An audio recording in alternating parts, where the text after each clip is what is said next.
Assalamualaikum warahmatullahi wabarakatuh.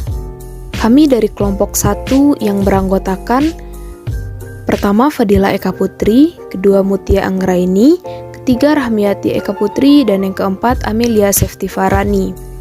Dalam mata kuliah Auditing 2 ini, kami akan membahas materi mengenai audit kas dan setara kas. Ada 3 pokok materi yang akan kami bahas dalam audit kas dan setara kas ini. Yang pertama, sifat dan contoh kas dan setara kas. Yang kedua, tujuan pemeriksaan kas dan setara kas. Dan yang ketiga, prosedur pemeriksaan kas dan setara kas. Untuk pembahasan yang pertama yaitu sifat dan contoh kas dan setara kas. Kas merupakan harta lancar perusahaan yang sangat menarik dan mudah untuk diselewengkan. Selain itu, banyak transaksi perusahaan yang menyangkut penerimaan dan pengeluaran kas. Karena itu, untuk memperkecil kemungkinan terjadinya kecurangan atau penyelewengan yang menyangkut uang kas perusahaan, diperlukan adanya pengendalian intern atau internal control yang baik atas kas dan bank.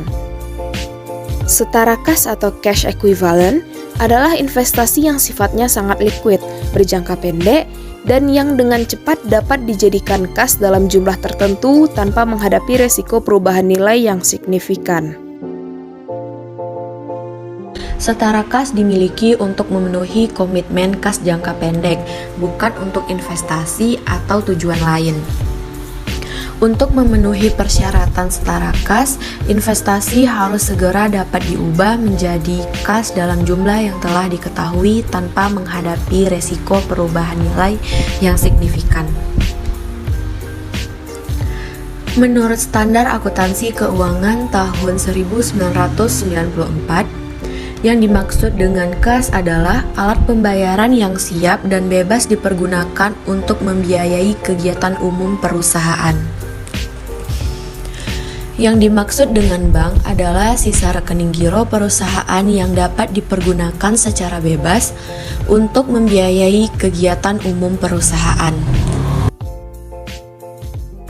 Contoh dari perkiraan-perkiraan yang biasa digolongkan sebagai kas dan bank adalah kas kecil atau petty cash dalam rupiah maupun mata uang asing, saldo rekening giro di bank dalam rupiah maupun mata uang asing, bon sementara, bon-bon kas kecil yang belum direimburse, cek tunai yang akan didepositkan.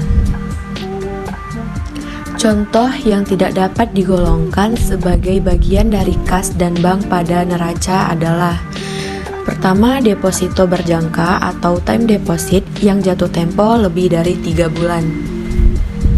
Cek mundur dan cek kosong. Dana yang disisihkan untuk tujuan tertentu, sinking fund, rekening giro yang tidak dapat segera digunakan baik di dalam maupun di luar negeri, misalnya karena dibekukan. 2. Tujuan pemeriksaan kas dan setara kas.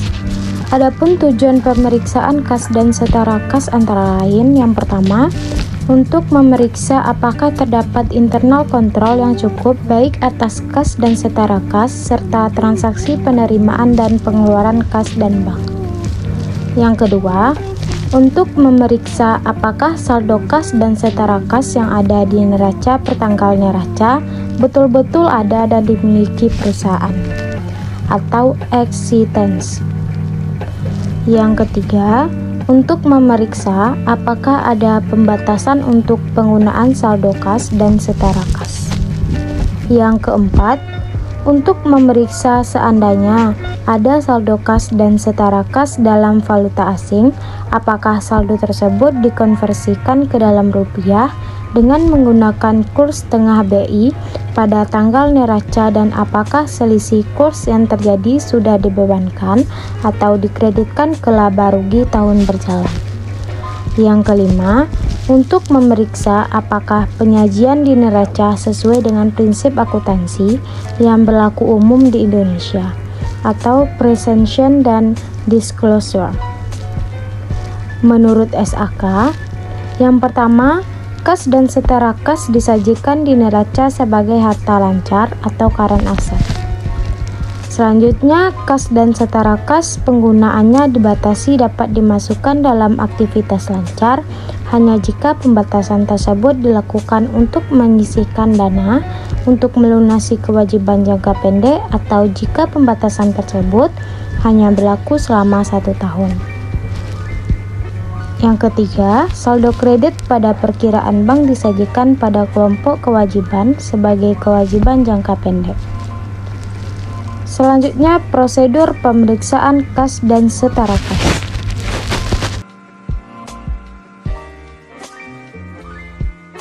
Prosedur pemeriksaan kas dan setara kas.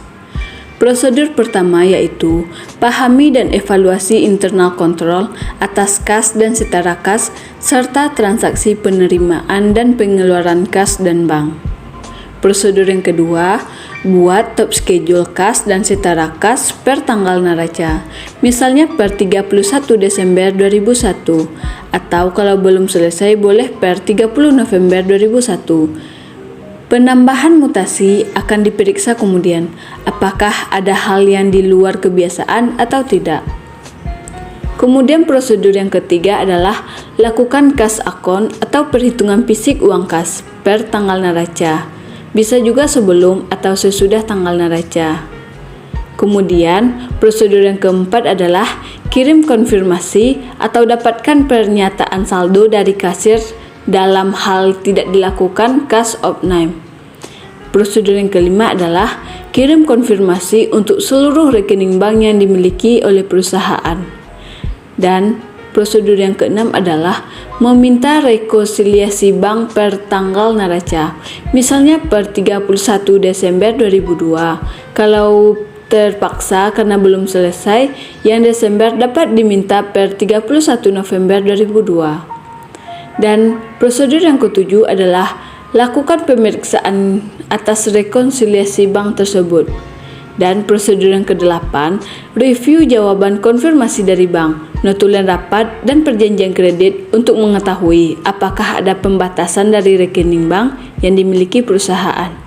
Dan yang kesembilan adalah periksa intern bank transfer kurang lebih 1 minggu sebelum dan sesudah tanggal neraca untuk mengetahui apakah ada kitting dengan tujuan untuk window dressing.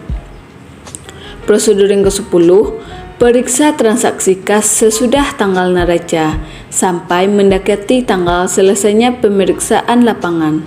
Dan prosedur yang ke-10 adalah seandainya ada saldo kas dan setara kas dalam mata uang asing per tanggal neraca, periksa apakah saldo tersebut sudah dikonversi ke dalam rupiah dengan menggunakan kurs tengah Bank Indonesia pada tanggal neraca dan apakah selisih kurs yang terjadi sudah dibebankan atau dikreditkan pada laba rugi tahun berjalan.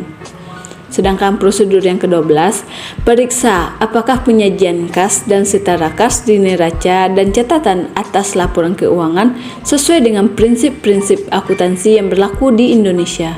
Dan prosedur yang terakhir yaitu buatlah kesimpulan di top schedule kas dan setara kas atau di memo tersendiri mengenai kewajaran dari kas dan setara kas. Setelah itu, kita menjalankan seluruh prosedur audit di atas dengan baik. Sekian materi dari kelompok kami. Kalau ada kata-kata yang salah, kami mohon maaf. Wabillahi taufiq wal hidayah. Assalamualaikum warahmatullahi wabarakatuh.